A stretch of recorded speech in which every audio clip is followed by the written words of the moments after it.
All right. But fundraising expense, vendor. Hi everyone, my name is Alex, I'm an alcoholic. And I have the honor of introducing a dear friend who is speaking today. She was ambushed, I'm not gonna lie, so but she's willing, and that's what counts in this program. It doesn't matter, what's going on in our lives at the moment. If we can get out of self and share our experience, strength, and hope with other people, we benefit in the long run. And I know that's really hard for a lot of us, but I know that is one thing that Tammy, she always says yes. I've heard her speak quite a few times, and I'm looking forward to see what she says with no preparation. So can we get up here and share your experience?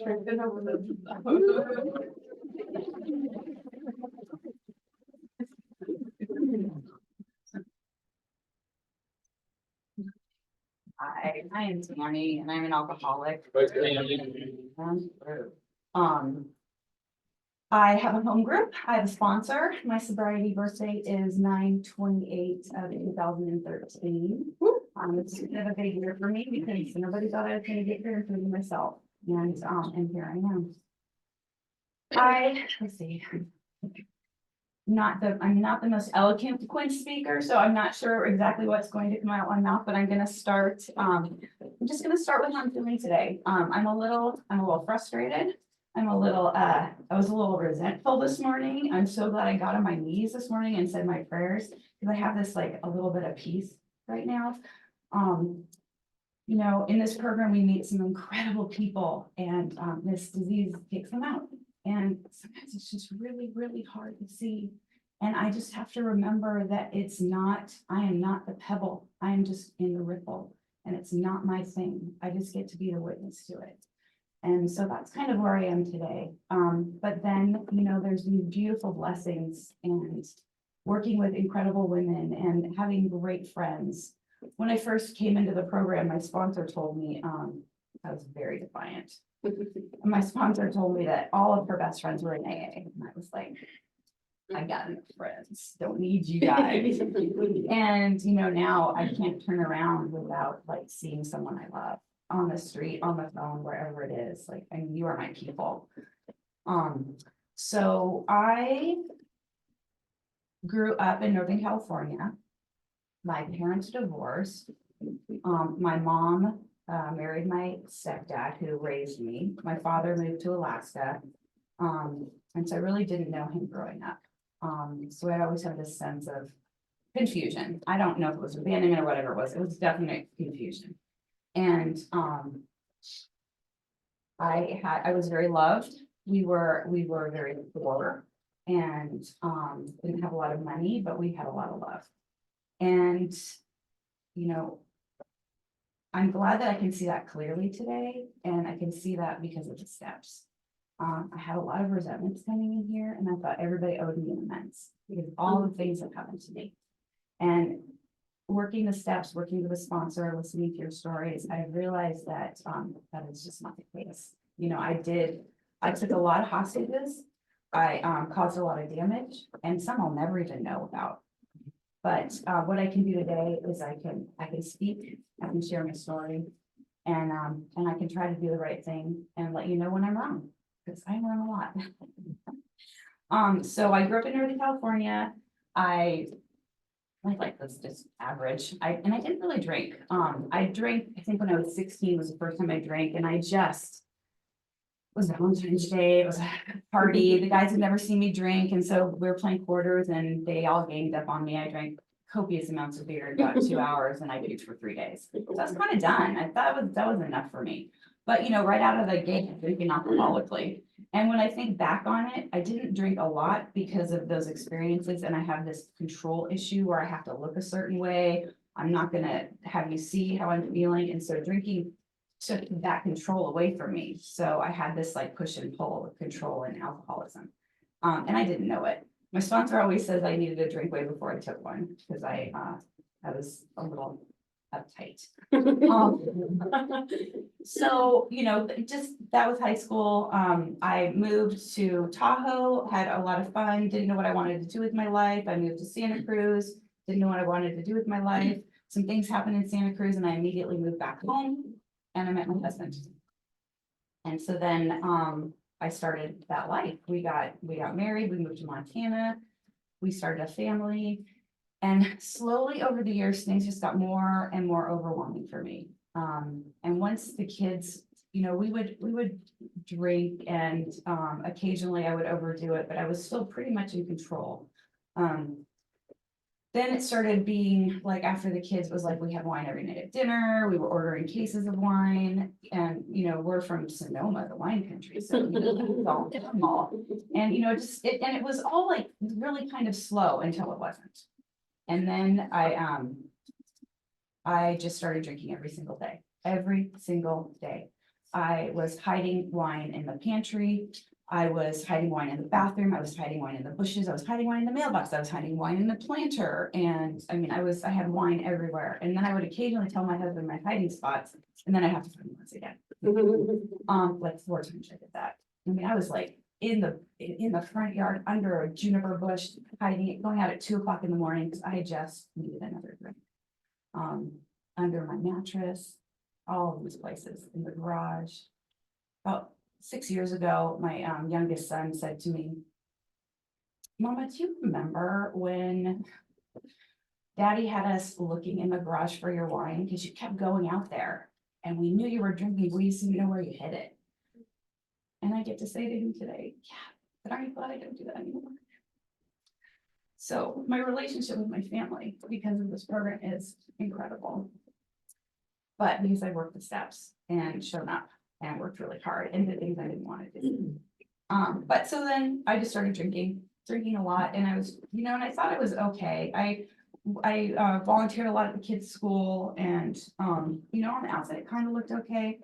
But 5 o'clock, 3 o'clock, if I didn't have to pick up the kids, 5 o'clock, I was drinking, and then drinking through the night and driving drunk with my kids. I was driving drunk with my kids. I was a horrible partner. I was not a good mom. I was not a good friend.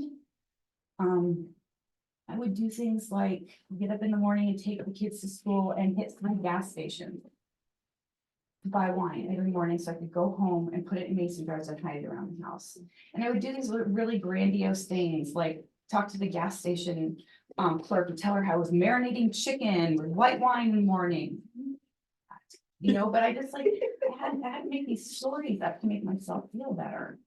I was like taking these wine bottles and putting them into our crawl space and breaking them up and putting them in bags and dropping them off at gas stations in the morning because my husband was looking for wine bottles. Just all of these little coping mechanisms to keep drinking. It was snowing at the time and we had this huge driveway for the kids to play basketball, and he was going to be gone for about an hour and I didn't have any wine. So I backed my car out of the garage. I went and got the wine. I pulled back in, I dried off the garage, and I shoveled the whole driveway so he couldn't know I left the house. It's the kind of stuff I did. Daily, not once in a while. This was like a daily obsession to cover up my drinking so I could have it when I wanted it, which was always. I tried to quit a couple times. It talks about going on, health kicks and that kind of thing. And so I tried to do that. But it was always miserable and I was a bitch and, I didn't want to do anything or be around my family. I missed so many things. I missed games. I missed all the things that I wanted to do. I missed them because I would sit in my closet and drink, looking at pictures of my family, crying, wishing I could be with them. And I just couldn't. I couldn't, because I could not stop drinking. I remember one time I would always go for 3 pints of wine right up, right away, boom, boom, boom, because I was never going to get that high I wanted to get again. And so I was chasing it all the time. And then I always overshot the mark. So it was so sloppy. So thank you. So, it just wasn't pretty. And I thought I was hiding it from everybody. And I wasn't, everybody knew. So my husband did an intervention. My son was going to the T-cons with his school for a week. And he had taken the boys out of the house, and this is the selfishness of me, I stay in the house and my husband takes our 2 boys and goes to our friend's house with their 6 kids and stays with them, and I'm in the house by myself, because I'm not leaving, this is my house. And so he gets Everett all ready, and I'm so worried I didn't pack his bag, because it's like I'm holding on to these little things that make me feel like I'm a good mom or whatever it is. And my husband was like, just don't. And so I'm sitting on the couch. And the night before, Barb Monroe had come to my house and sat at my feet and was so sweet and 12-stepped me. And I told her I was fine. And I'll just never forget that, it took me another 2 years to get sober, but that kindness that she showed me that day and didn't, there was such a kindness about it. And so I will never forget that. I mean, I don't remember anything else that was said, but I remember her face and, so the next day, all these friends of ours come walking in our living room. I'm sitting in the same spot I was the night before. And, I don't remember what they said, but I ended up on a plane to Yakima to a treatment center for 30 days. I still didn't know I was an alcoholic. Like, I really didn't know. I just didn't know anything about it. And, I have depression in my family, right? So that's what we're looking at. But I went to Sundown M Ranch and Yakima, and I was there for 30 days. And on like the second to last day, I stood up and said, I'm Tammy and I'm an alcoholic.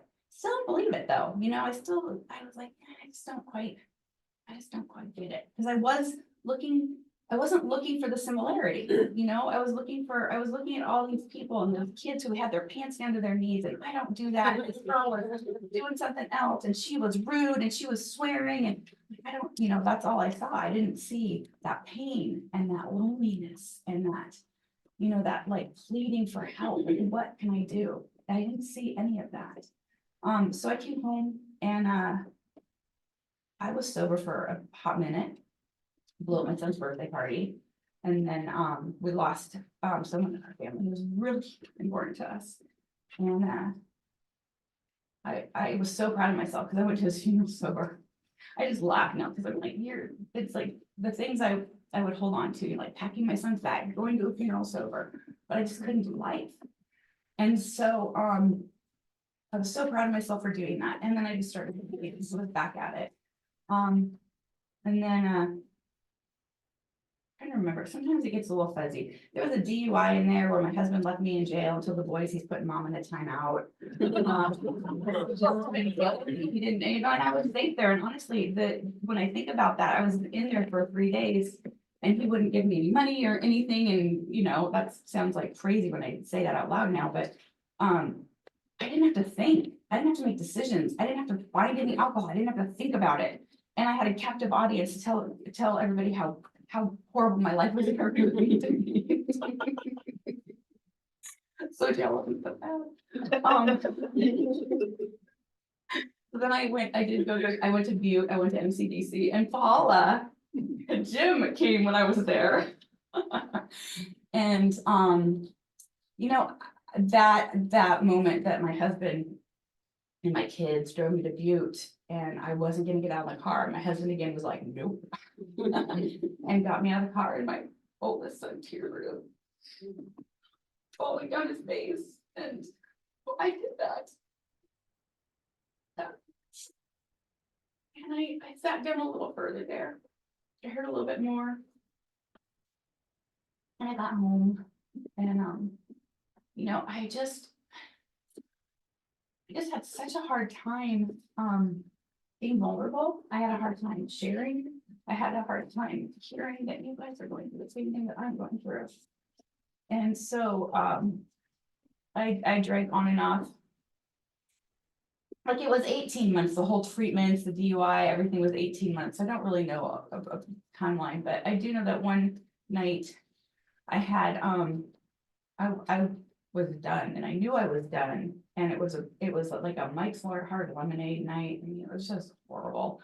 And Yeah, I used to try to get everything on sale, so I would buy tomatoes and beans and all these things at Costco that we used on the regular that you couldn't tell because you know you buy it in bulk, and I'd return them to Costco and get the cash and buy wine. So my husband would, or I'd write my check for $10 over it when I was getting gas, and I put less gas in my car than he expected. I mean, those are the things I did all the time. Like that was just an everyday occurrence.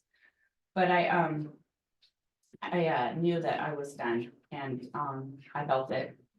I used to come here to the Silver Steppers and there was a guy, he used to sit across from me, and like 12 years ago.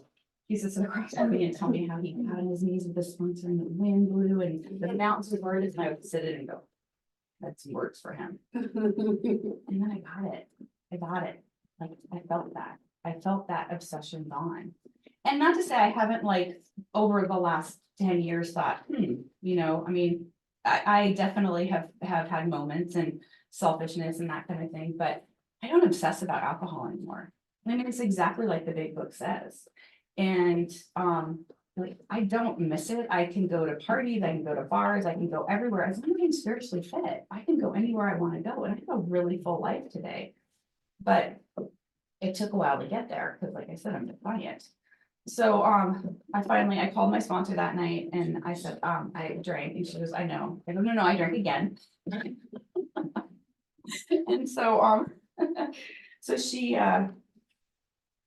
said, okay, and she said to me, she asked, are you done? And I said, yeah, I am. And I really meant it that time. I meant it that time. And then she wanted me to go to 5 meetings a week, 5 meetings a week, and it's too important. I've got kids, you know? So she said, there's a 6:30 meeting. Oh, okay. So I went to that for 18 months, 5 days a week. And then I just started to like come out of my shell a little bit. I got a solution group, became my home group, and I was the breeder, and dishwasher, which I can tell you is one of the best ways to ever get out of yourself. Because you just get to say hi to so many people. And people get to know you and people start to see you. And as much as it like that, I want to say I hated it, but I was so uncomfortable. I didn't know what to do with myself was what it was. I mean, like recognizing between the fact of dislike something and the discomfort of it. And so it was just so uncomfortable. But it was one of the best things that ever happened to me. And so this time, the difference was, you guys are my best friends. You guys are my best friends. And I did service. And it was for real. I wasn't doing it lip service. Like I was really doing it. And I did the steps. You know, I went in and I did some hard work. I looked at some things. I mean, even 5 years ago, I don't think I could have talked about driving drunk with my kids or being a bad mom or wife. I mean, I abandoned my family completely. I mean, I was just a shell of a person sitting there that they had to take care of. And I had them hostage. You know, my poor parents, they live away from me and they live in another state. And, you know, my dad would get these horrible phone calls from me talking about how my husband was horrible when he was just trying to survive this hurricane of a wife. And, you know, things happened to me in my childhood and I felt that was the appropriate time to call my dad out on everything that ever happened to me. And, you know, I had the privilege of having a conversation with my mom and dad for her 80th birthday this past year. And my dad talked to me about those conversations and he got really honest with me. And I got to just listen, have a thing to say. My sister wanted me to talk up and say this and get all upset. I'm like, no, I'm good. I'm here to listen now. I'm here to listen. I don't need to prove anything to anybody. My actions are who I am today. Let's see. So that's how it was. How it is now.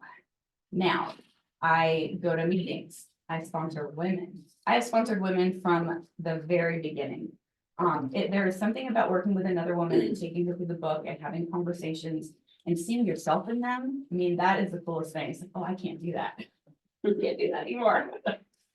But there's something about working with another woman that just swelled my heart. You know, I don't think my heart can get any bigger. And then I work with another woman and fall in love all over again.